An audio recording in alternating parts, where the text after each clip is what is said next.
This is Ask Lisa, a podcast to help people understand the psychology of parenting, now in the midst of a pandemic.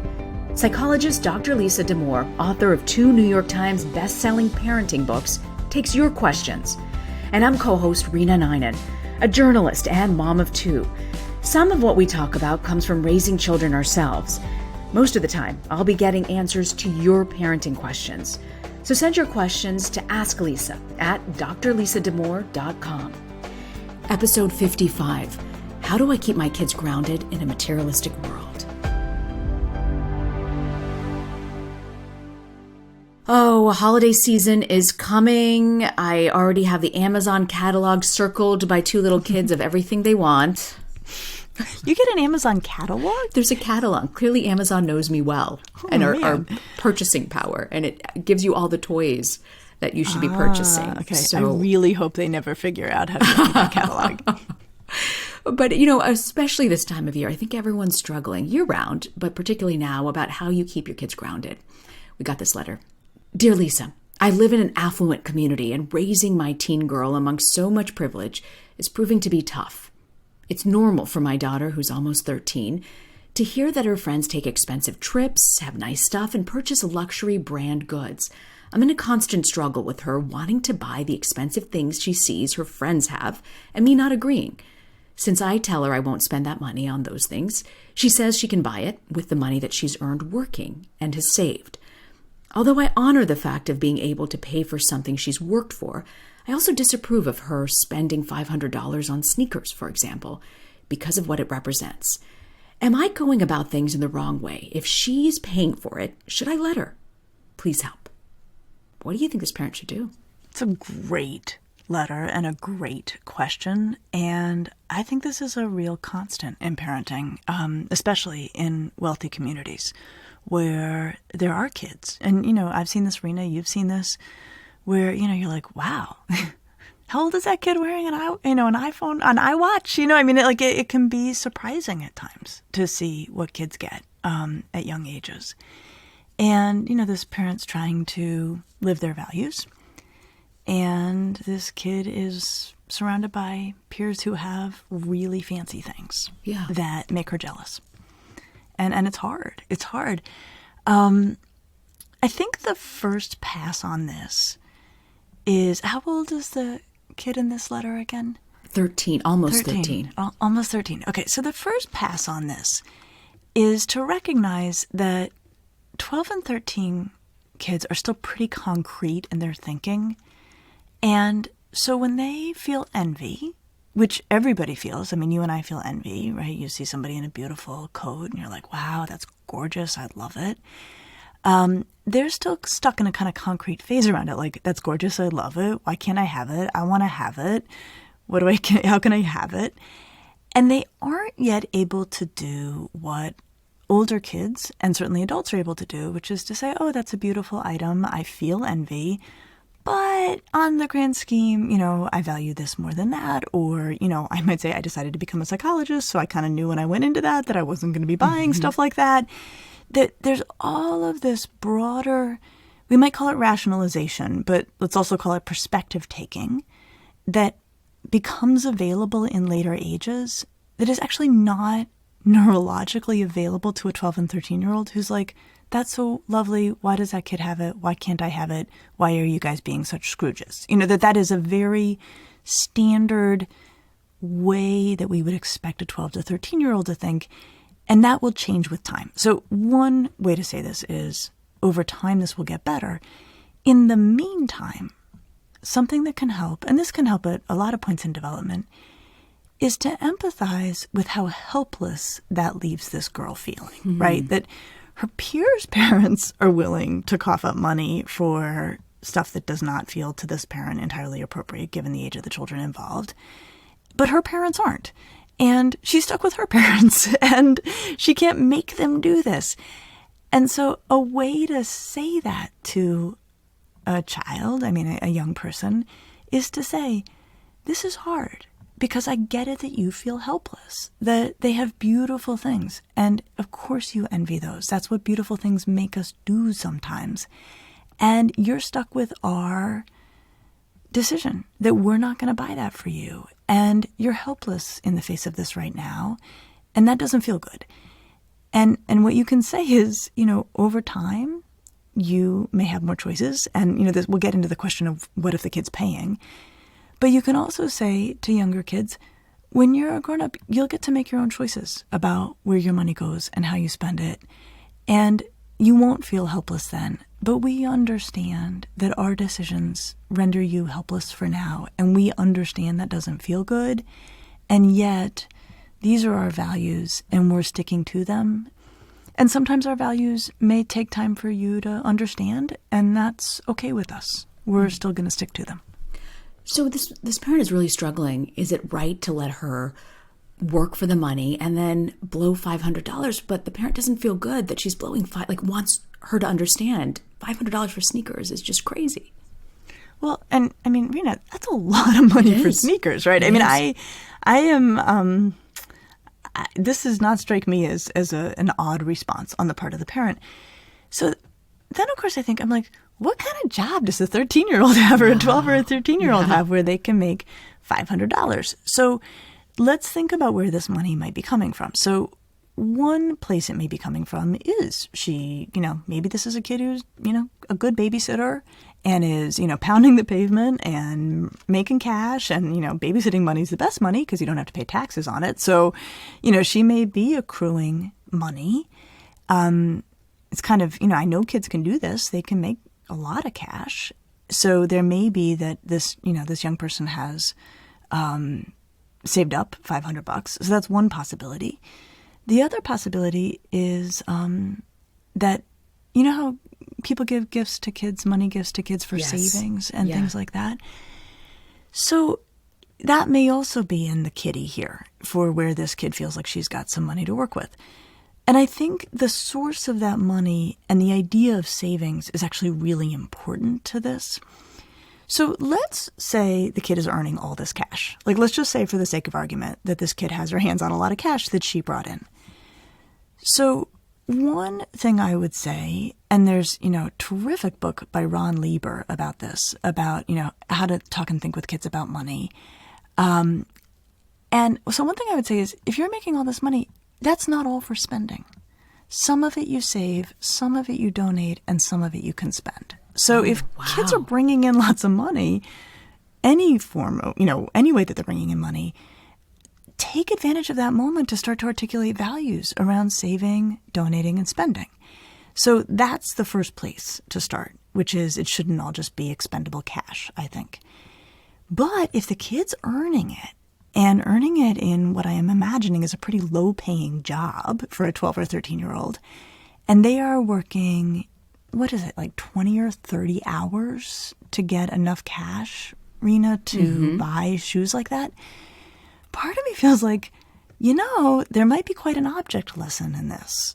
For a kid to work 30 hours for a pair of shoes that she's going to outgrow in 6 months. Great point.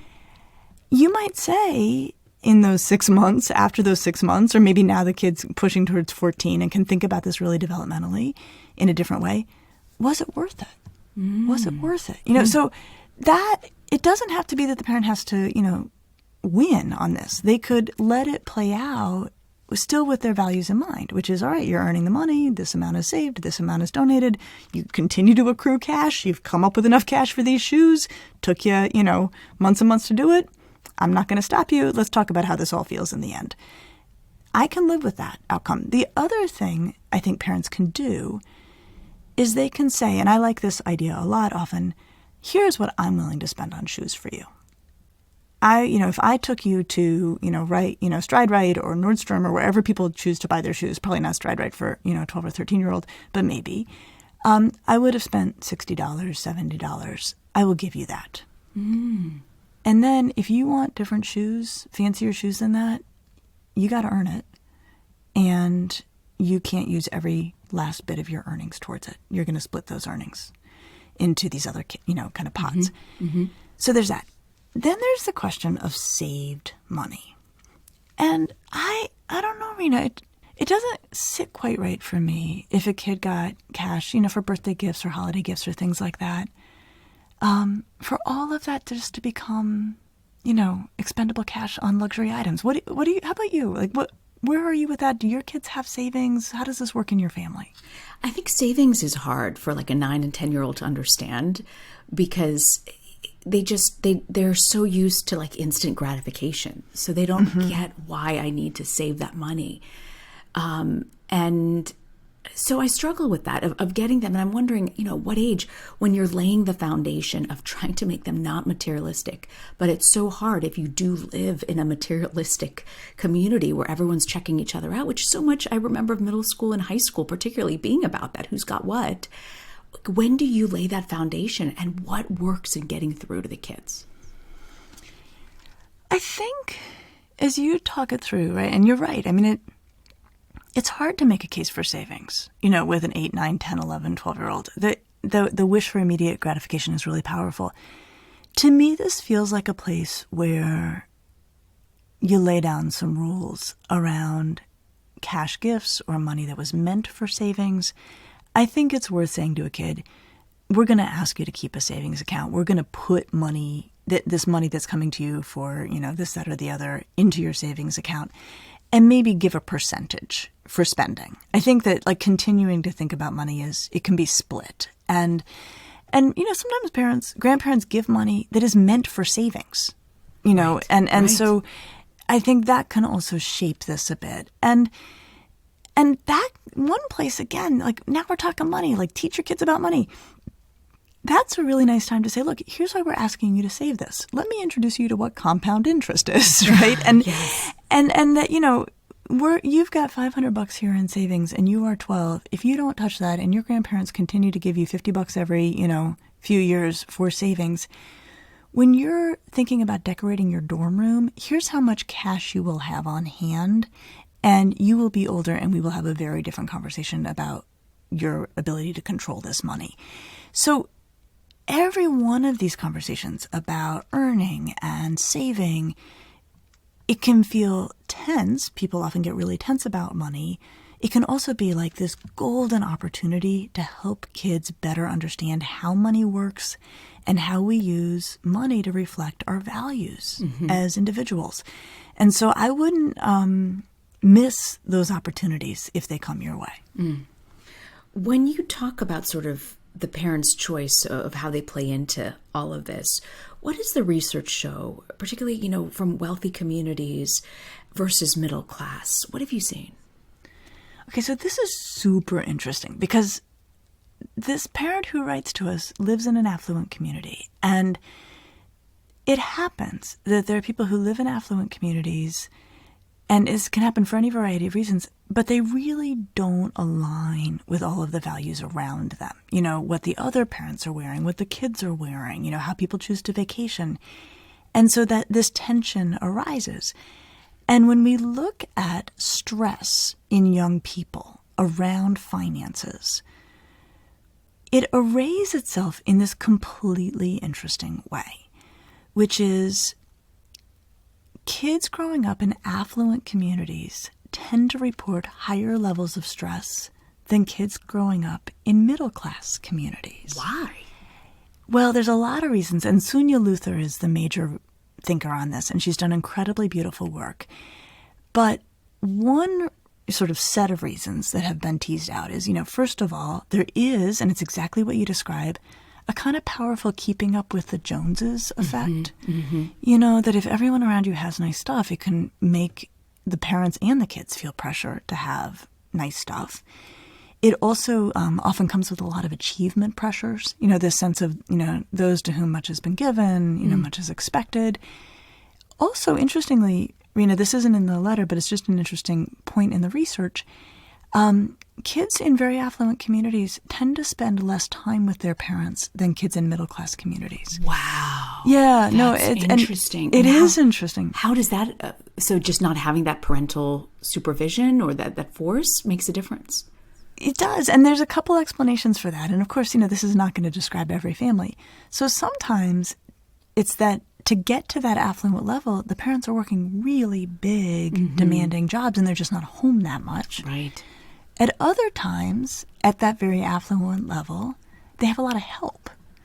So Yes. there's other people hopefully good adults with those kids, but not necessarily the parents themselves. Whereas in middle-class families, there's a lot more hanging out at home together. Yes. And that's a fundamentally good thing for parents and kids to spend time together. So this was sort of extraordinary research that was kind of groundbreaking by Sonia Luther, showing, being wealthy is not necessarily a psychological benefit to children. And being surrounded by wealth is not necessarily a psychological benefit to children. That there's a lot in middle-class life that can be easier developmentally. Okay, but then this research comes from Eric Daring and Therese Lund, and it was so dazzling when they figured this out. There's a third category that has the lowest stress of all. So if the middle-class kids have less stress than the wealthy kids, in some ways, the category with the least stress are affluent families who choose to live in middle-class neighborhoods. Ooh. Isn't that interesting? Wow, I never would have thought of that. Why is that? Well, so here's why. You take away the keeping up with the Joneses effect because you're living in a middle-class neighborhood, and so people have more accessible items. And yet you have all of the ease that comes with surplus cash. That when parents are living below their means, well below their means, they got cash. And having cash reduces stress, right? So if you are living at this very, very opulent level, and if it's stretching you, and then your boiler goes out, now you have financial stress. If you are wealthy and you're living a middle-class existence and your boiler goes out, you fix the boiler. Yes. And your kids never know because they're, not that your kids don't know, but there's no sense of like, oh my gosh, how are we going to pay for this? Right. And so truly, Reena, if you really want to reduce kids' stress, you live below your means. Oh you my live gosh. I in a never less heard this. opulent. I know, This right? is like Isn't it fascinating? transformative in my thinking. Oh my gosh. But it's tough because a lot of parents are like, but wait, I've worked really hard Exactly. for all of this stuff. Yeah. Like, why would I not live in a house we can afford or not live in a nicer neighborhood? Because, I only get one ride here too. And I'm really empathic to that as well. Yeah. So it's a tension. It's a real tension in decision making for some parents. So going back to this letter, what do you think in your research and your understanding and the psychology of children, what makes a difference? Because you were saying developmentally, sometimes they're just not ready to get this keeping up with the Joneses lesson, and empathy really helps. But I guess for me, like whether you have an elementary age kid or a high school or a college student, how do you get this into them to understand the materialistic world and not get sucked into it? It's hard, Reena, right? It's hard. And nice things are nice. Like, I don't ever want to have us taint a young person's ability to enjoy something beautiful or something hard-earned. But it can also be so empty. And I want to, I don't want them to get sucked into that emptiness of, just having things and that's good enough. And it's so easy in our culture for that to happen and happen early on. It is. Okay, so for me, as I think it through out loud with you, I think the solution is service. Getting them involved in projects. Yeah, getting them involved in caring for people who need. And, there's different ways to do this. Churches and religious organizations are often good at having ways that kids can engage this, whether it's, drives or collecting things or making things. I have, good friends whose kids are deeply involved in the work around homelessness in New York, that it has to be experiential. It has to be lived. It has to be felt. And I think the key in this is how it's done as a family, right? That it's not, you're being greedy. Your punishment is that you need to work at the soup kitchen. I don't think that's going to really get the outcomes we're looking for. I think the spirit of it should be more, we are ridiculously fortunate. We have everything we need, and we actually have more than we need. And so with that comes an obligation to care for others. And this takes you right back to that donating conversation. Yeah. And right back into that question of when we have all of our needs met and more, we turn around and start helping people meet their needs.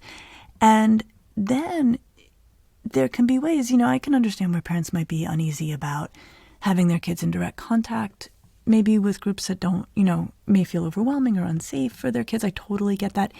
But then there can be, where do you want to donate money? What kind of research do you want to do? What causes do you care about? Do you care about animals? Do you care about people? Do you care about the environment? And really talking about philanthropy as a family.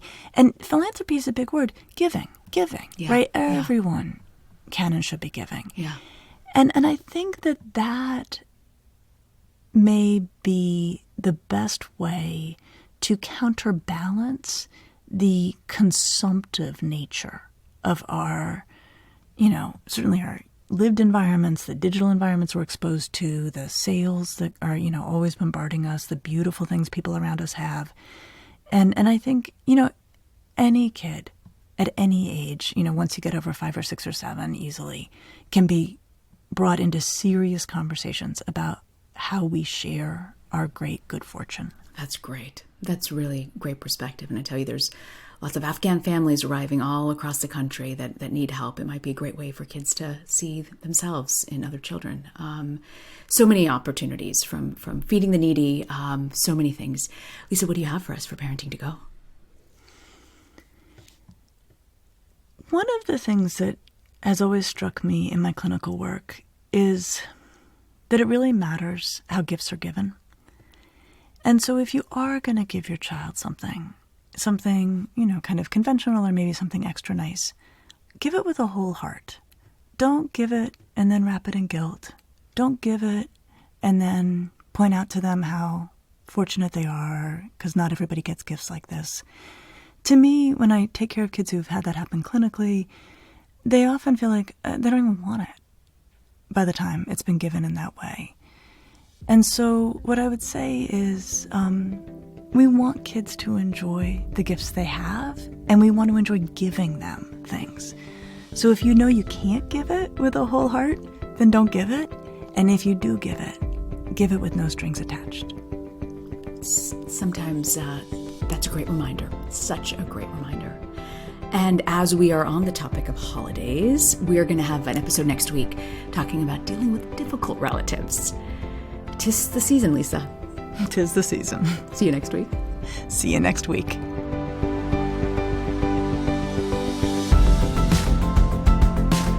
Thanks for joining us. Be sure to subscribe to the Ask Lisa podcast so you get the episodes just as soon as they drop. And send us your questions to asklisa@drlisadamore.com. And now a word from our lawyers. The advice provided on this podcast does not constitute or serve as a substitute for professional psychological treatment, therapy, or other types of professional advice or intervention.